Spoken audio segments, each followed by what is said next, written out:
Jaya Radha Madhava Kunja Bihari.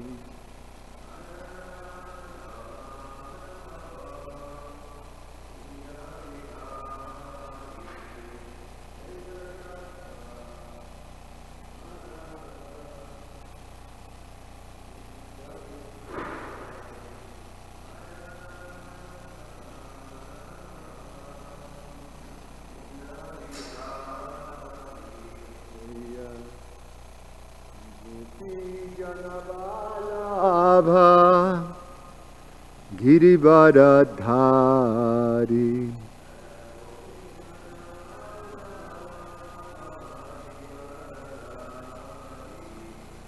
Jaya Gopi Janabalabha Girivaradhari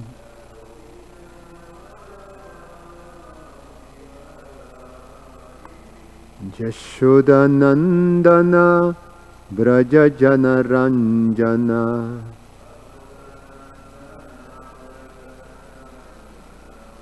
Jashodanandana Braja Jana Ranjana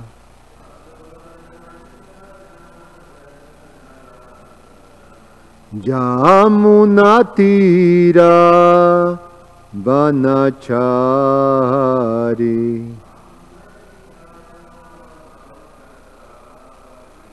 Jamunatira Vanachari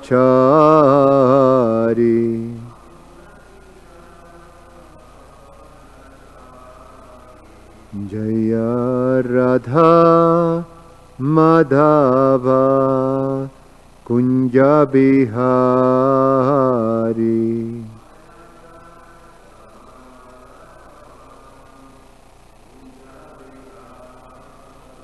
Jaya Radha Madhava Kunja Bihari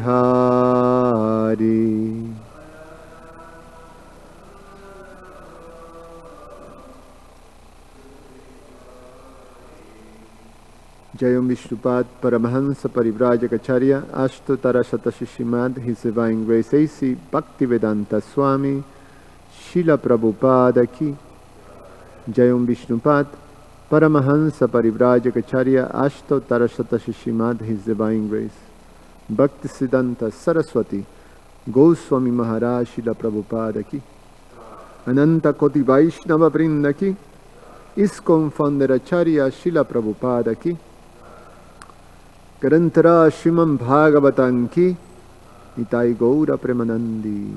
Oh, glories to the assembled devotees. Oh, glories to the assembled devotees. Oh, glories to the assembled devotees.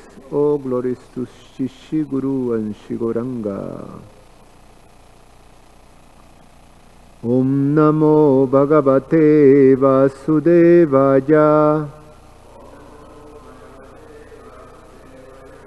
Om Namo Bhagavate Vasudevaya. Om Namo Bhagavate Vasudevaya. Reading from Srimad Bhagavatam, Canto 10, the Summon Bonum, Chapter 8. Lord Krishna shows the universal form within his mouth. Text number 26 and 27. I read 26 first. Kale nalpena rajarshe Rama Krishna Chagokule Agrista Janubhi Bhatbir Bichakra Matur Angjasha. Translation. O King Parikshit, within a very short time, both Rama and Krishna began to walk very easily in Gokula on their legs, by their own strength, without the need to crawl. Purport. Instead of crawling with their knees, the babies could now stand up by holding onto something and walk little by little without difficulty by the strength of their legs. Text number 27. Tatastu Bhagavan Krishno Bhajasyar Brajabalakai Saharamo Brajastrinam Chikride Janajam Mudam Tatastu Bhagavan Krishno Bhajasyar Brajabalakai Saharamo Brajastrinam Chikride Janajam Mudam Tatastu Bhagavan Krishno Bhajasyair Brajabalakai Saharamo Brajastrinam Chikride Janajam Mudam. Christian. Tatastu Bhagavan Krishno Brajasyar Brajabalakai Saharamo Brajastrinam Chikride Janajam Mudam Tatastu Bhagavan Krishno Bhajasyar Brajabalakai Saharamo Brajastrinam Chikride Janajam Mudam. Tataha, thereafter, but Bhagavan, the Supreme Personality of Godhead, Krishnaha, Lord Krishna, Bhajasyai, with their playmates, Brajabalakai, with other small children in Braja, Saharamaha, along with Balaram, Brajastrinam, of all the ladies of Braja, Chikride, play very happily, Janajam, awakening, Mudam, transcendental bliss. Translation and purport by His Divine Grace A.C. Bhaktivedanta Swami Srila Prabhupada Ki. Thereafter Lord Krishna, along with Balaram, began to play with the other children of the cowherd men, thus awakening the transcendental bliss of the cowherd woman. Purport. The word Saharama, meaning along with Balaram, is significant in this verse. In such transcendental pastime, Krishna is the chief hero and Balaram provides additional help. Om Ajnana Timirandasya Gyananjana Shalakaya Chaksur Ummilitam Yena Tasmai Sri Gurube Namaha. Namo Om Vishnupadaya Krishna Pasaya Bhutale Srimate Romapada Swami Iti Namini. Namo Om Vishnupadaya Krishna Pasaya Bhutale Srimate Bhaktivedanta Swami Iti Namini. Namaste Saraswate Deve Gauravani Pracharine Nirveshesha Shunyavadi Pashatyade Satarine Vancha Kalpatarubhyasha Kripa Sindhu Vyevacha Patitanam Pavanevyo Vaishnavevyo Namo Namaha. Srila Sukadev Goswami established the factual position of both Lord Krishna and Lord Rama, and Lord Balaram.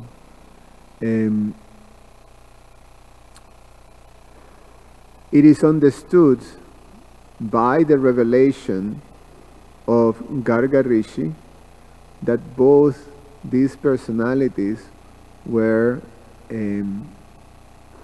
incarnations of the Supreme Personality of Godhead. They're the Supreme Personality of Godhead.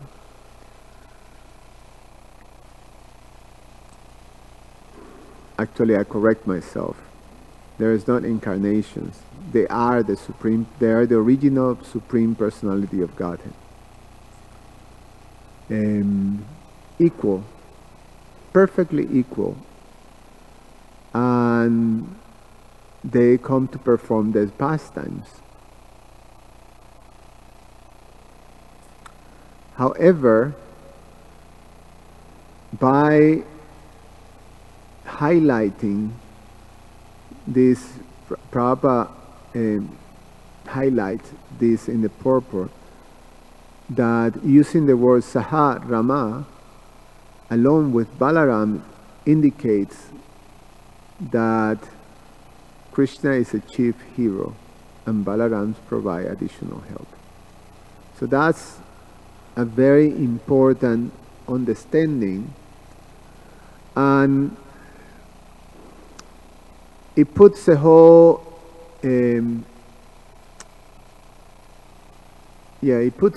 philosophy and understanding and knowledge of the absolute truth in perfect alignment, and it perfectly makes sense. When we use the word Bhagavan, or we use the word supreme, or as a matter of fact the word God, it's always indicating that there is one without a second, that there is no one is greater or equal to this personality. So by definition there must be one supreme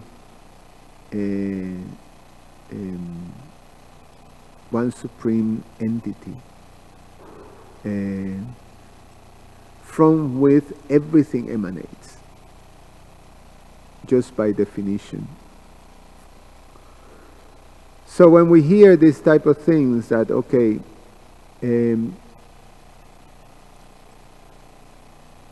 there's all these manifestations of the personality of Godhead, and they're all equal, it can be confusing. It can be confusing. In fact, it is confusing because many of devotees who worship the Supreme Personality of Godhead, they have sometimes different understandings which one of all these different manifestations of the personality of Godhead is the original, is supreme. So the idea that one is the fountainhead and the other ones come from is always the natural understanding, that they have to be a fountainhead.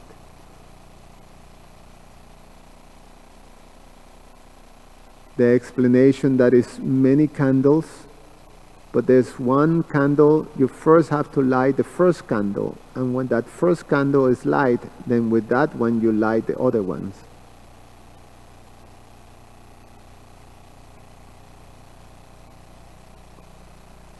So in the Srimad Bhagavatam,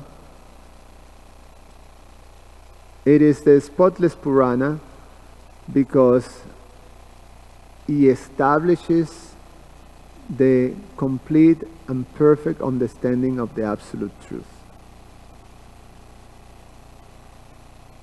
So therefore, the most important verse of the Bhagavatam, the one that defines the whole content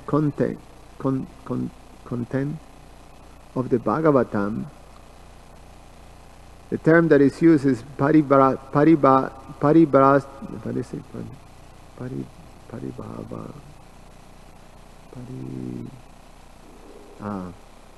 somehow I'm a little tired, but paribhasa shloka, which means it is the is the verse that contains, that describes, that actually establish the whole theme or message of the Bhagavatam. So consider the most important, the one that defines the whole thing. And that verse is described by Srila Sutta Goswami. Ete chamsa kalapunsa Krishnastu Bhagavan Swayam. That establishes Krishna as Bhagavan Swayam, the original personality of Godhead, and all the other manifestations of the personality of Godhead in the form of different forms of Lord Vishnu. They are ete chamsa. They're either ansas, or, so in other words, the translation is their expansion or expansion of expansions of the personality of Godhead. Direct expansions or expansion of expansions. And there's all kinds of technical terms for each one of these expansions.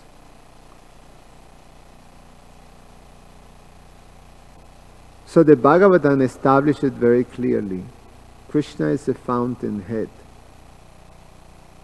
From Krishna everything emanates. So the first expansion we hear consistently throughout, the Bhagavatam is Lord Balaram. So it is explained then that there is no difference between Lord Krishna and Balaram, but the difference is in colors and in mood, in function. So Lord Balaram, he is there to basically accompany the Lord. He goes along with the Lord. Why is that? Because Lord Balaram is the manifestation of Krishna to actually accompany him. It is explained that because the Lord is Anandamaya Vyasat, he searches for pleasure, then he expands himself.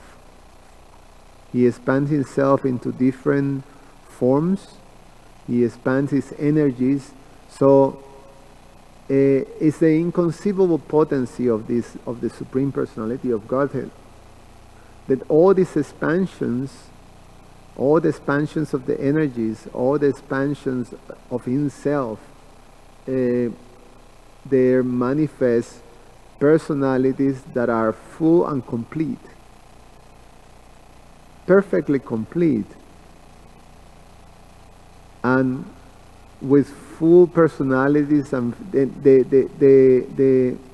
they have the particular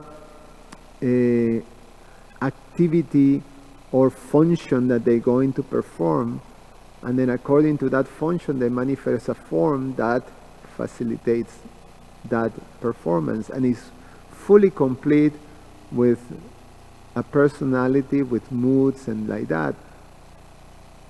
So it is quite inconceivable. So Lord Balaram has a personality, and his personality is to serve Krishna.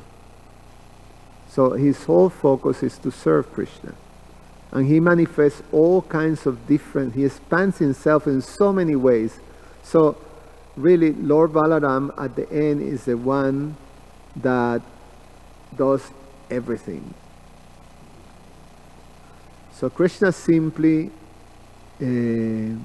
enjoys, and Lord Balaram does the rest. He takes care of the creation for Krishna. He takes care of making all the facilities for Krishna. He accompanies Krishna to enhance and to facilitates Krishna's happiness and pastimes. So it's perfectly established. And whenever Krishna appears, Lord Balaram is there. So when Lord Krishna's pastimes are especially human-like, and specifically the pastimes of Lord Ramachandra, the pastimes of Krishna himself, and the pastimes of Lord Chaitanya, Lord Balaram also appears on those pastimes in his original form like that. Well, in his original form, Lord Balaram, but as when Lord Ramachandra appears, he appears as Lakshman. And when Lord Chaitanya appears, he appears as Lord Nityananda. And then when other incarnations are there, like Lord Vishnu, then he appears as Ananta Shesha. So he accompanies the Lord. He's constantly there with the Lord. And we see Lord Nrsimhadev also have Ananta Shesha when he's seated, regularly, and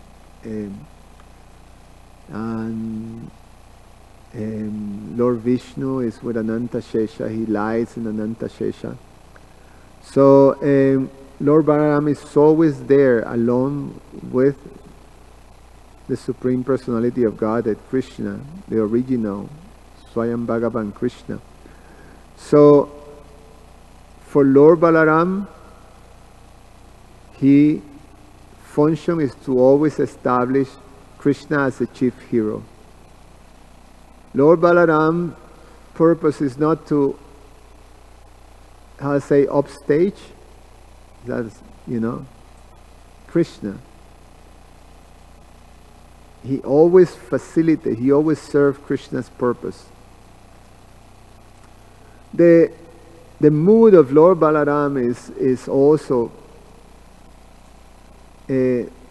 supremely exemplified, or supremely displayed rather, by Lord Nityananda. Lord Chaitanya came to play the part of a devotee, and so Lord Nityananda also, as a devotee of the Lord, he shows the mood of a servant, and therefore, because that is the position of Lord Balaram, he is the Supreme Personality of Servitor Godhead. That's how it's described. The personality of Servitor Godhead, or Servitorship Godhead. Servitor Godhead. So because that is his mood and his position, he is also the original Guru. Because Guru is the servant of the Lord who teaches bhakti, who teaches how to serve the Lord. So, Lord Balaram is the original Guru, and so Lord Chaitanya, being the most magnanimous incarnation of the Lord, who comes to give this Sankirtan to establish the chanting of the holy names at the Yuga Dharma, and to give to the living entities the opportunity to attain the highest position of devotional service in the mood of the inhabitants of Vrindavan. Lord Balaram comes as Lord Nityananda to assist that, and Lord Nityananda becomes also he displays his position as the Adi Guru, or the original spiritual master, and he teaches us that mood of fully serving the spiritual master. So the disciple never tries to outstage the spiritual master. The disciple also always goes along with the spiritual master. and facilitates the mission of the spiritual master, serve the mission of the spiritual master. So Lord Nityananda never outstaged Lord Chaitanya. When Lord Nityananda performed one of his most famous pastimes, in which is described sometimes that he is even more merciful than Lord Chaitanya, when Lord Chaitanya is the most magnanimous, then Lord Nityananda he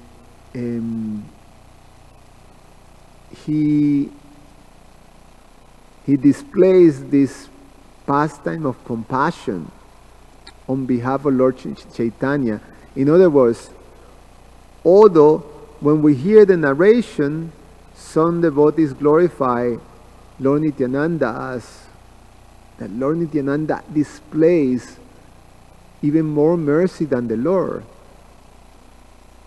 But Lord Nityananda very, very quickly in the past and established that he is representing the mercy of the Lord. So it's actually the mercy of Lord Chaitanya. And at the end, it's perfectly established that is the mercy of Lord Chaitanya. And that is in the passage of liberating Jagai and Madai. The Lord ordered Lord Nityananda, Lord Chaitanya ordered Lord Nityananda to go door to door with Haridas Thakur and tell people to take up the process of Krishna consciousness. So Lord Nityananda, with great enthusiasm and happiness, took the service, and then both Haridas Thakur and him will go door to door, and they will fall on people's feet, and they will say, what is it, the famous verse also, Bhaje Krishna, Bhaje, something like worship Krishna, see Krishna, Krishna as your father, Krishna as your mother, Krishna as your pran, your life, Krishna Mata, Krishna Pita, Krishna pran, and take up to the chanting of the holy names. So they will do this and convince people and make people devotees. But Lord Nityananda, he thought that in order to glorify, when as they were going through the town, they heard this big commotion. And when they checked, okay, what's going on, they saw that there was these two very rough, violent, degraded personalities, completely drunken, just creating this big chaos in the town. And they found out that these two were fallen brahmanas of the name Jagai and Madai, who had become the greatest criminals in towns. They were actually almost like the head gangsters of the town. They will by sinful means control the whole town. Were very, very degraded people. And it is explained that there was no sinful act that they hadn't committed, from murder to rape to all the thievery and all kinds of things. Terrible, terrible people, and constantly intoxicated. So Haridas Thakur was ready to just go the other way, because these people were so sinful there was no way of actually being able to correct them. In fact, they were very dangerous because they were very inimical to the Vaishnavas. They were Shakti worshippers. So they were tantric. So they embraced more the tantric So the tantrics were very against the Vaishnavas. So it was very dangerous, and it didn't make sense to take that. First, there was no case to even, it's like trying to go and preach, to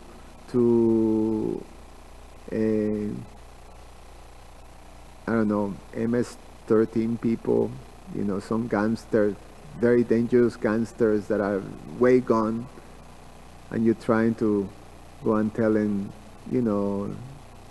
give up your sinful life and come and join the ashram or something like that. Mother Hemangi will freak out if you bring one of those fully tattooed guys, with MS-13.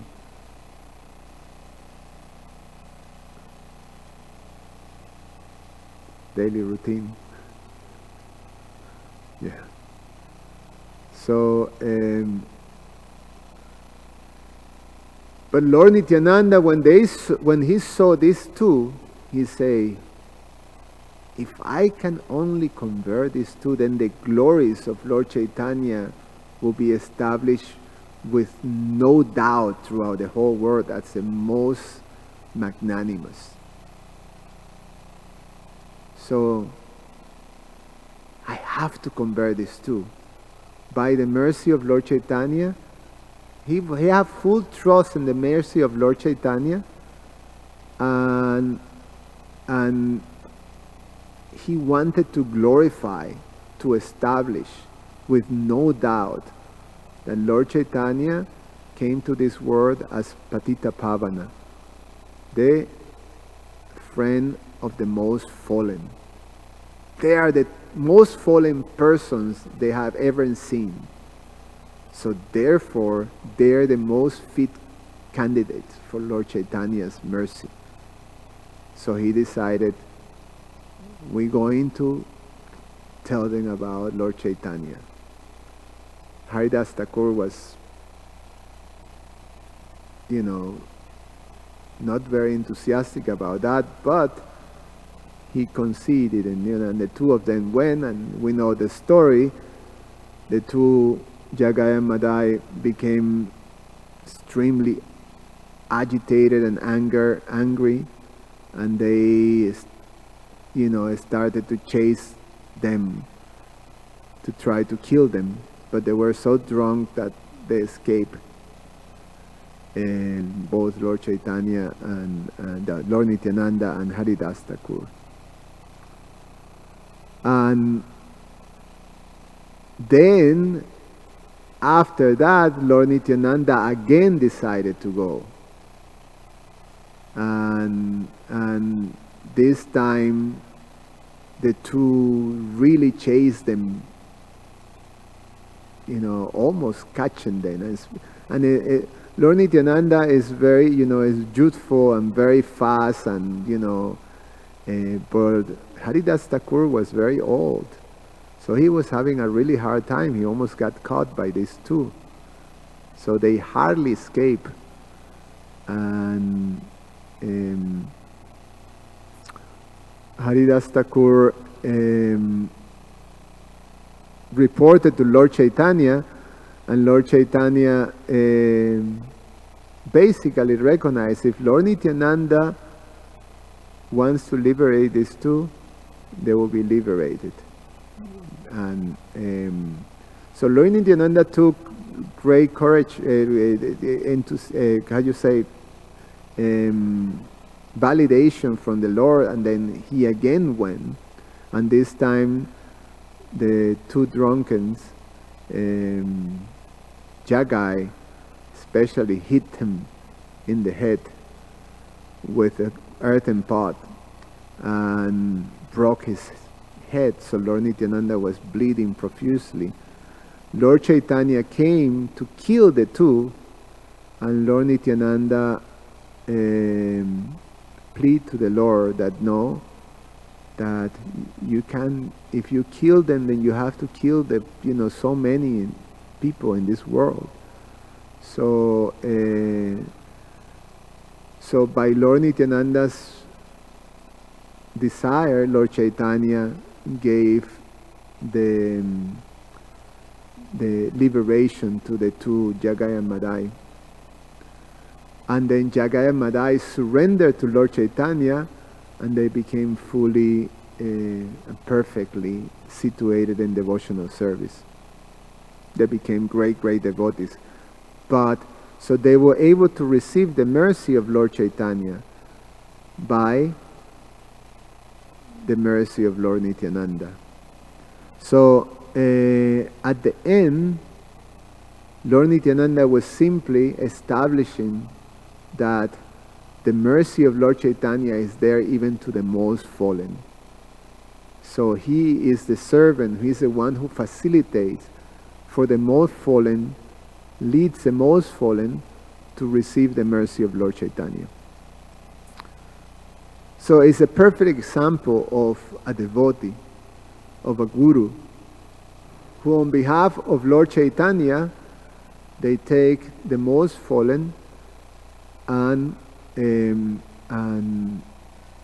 allow them to receive the mercy of the Supreme Personality of Godhead. So this is the mood of Lord Balaram that is manifested when he appears, in the different pastimes of the Lord, human-like pastimes. It's always serving and accompanying the Lord, always facilitating the Lord's desires.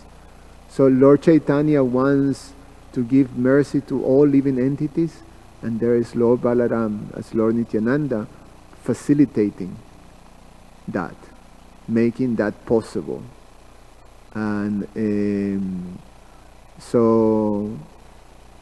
and showing us by example how we can serve Krishna, Guru and Krishna, our spiritual master too. So the disciple, just like Lord Nityananda, never outstage the spiritual master. They always understand that whatever I'm doing is simply by the mercy of my spiritual master, and everything I'm doing is just to glorify the position of my spiritual master. So it's always clear to the disciple what his position is. It's not, if you can call someone a disciple when someone starts to take credit for whatever devotional service one does. So by the grace of the spiritual master, then one may be able to successfully perform a service, and people will recognize that. And if we take that credit and accept, oh yes, I did that very nicely, then that is not bona fide. That is not a proper disciple. The disciple, just like Srila Prabhupada was a perfect example of that. He always gave the credit to his spiritual master, Srila Bhaktisiddhanta Saraswati. And so on. Srila Bhaktisiddhanta Saraswati gave the credit to his Guru Maharaj, Gaur-Kishore Das Babaji Maharaj, and Srila Bhaktivinoda Thakur. So this is the perfect example of Lord Balaram and the potency of Lord Balaram, as always accompanying Krishna, and the pastime is the pastimes of Lord Krishna. Lord Balaram is simply assisting that. So Krishna is a chief hero. Lord Balaram is a hero, but Krishna is a chief hero. And that's how Lord Balaram wants it. If you will put Lord Balaram in the front, Lord Balaram will be very upset and will chastise you. Will hit you with his club. Any comments or questions?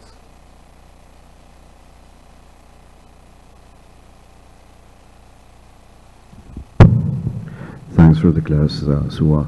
Yeah, although these two verses had a very little purport, there was so much entail in terms of the philosophical meaning of this sublime relationship between Krishna and Balaram.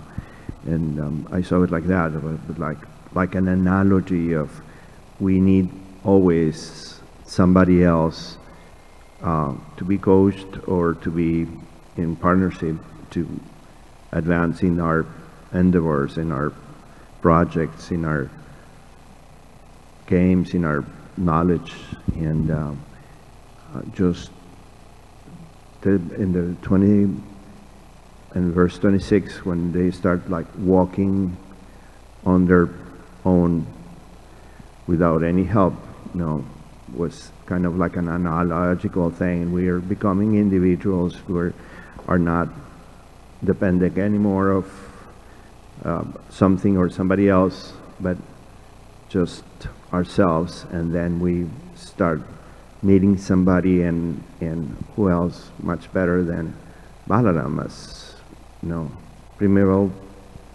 guru. Yeah, love those two verses. Thank you. Anything else?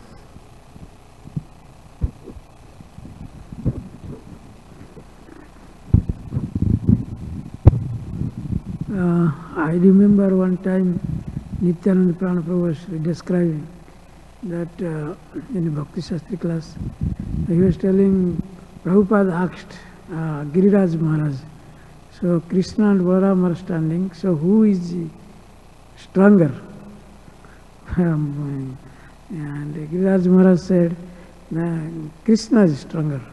Then Prabhupada asked, how is that? So then Giriraj Maharaj told that since Balaram is putting his hand on the shoulder of Krishna, that means he is resting upon Krishna. Krishna is able to carry that strength. So that's why Krishna is stronger. Prabhupada said, yes, Krishna is stronger than Balaram. Very nice. Yeah, Krishna is stronger. Yes.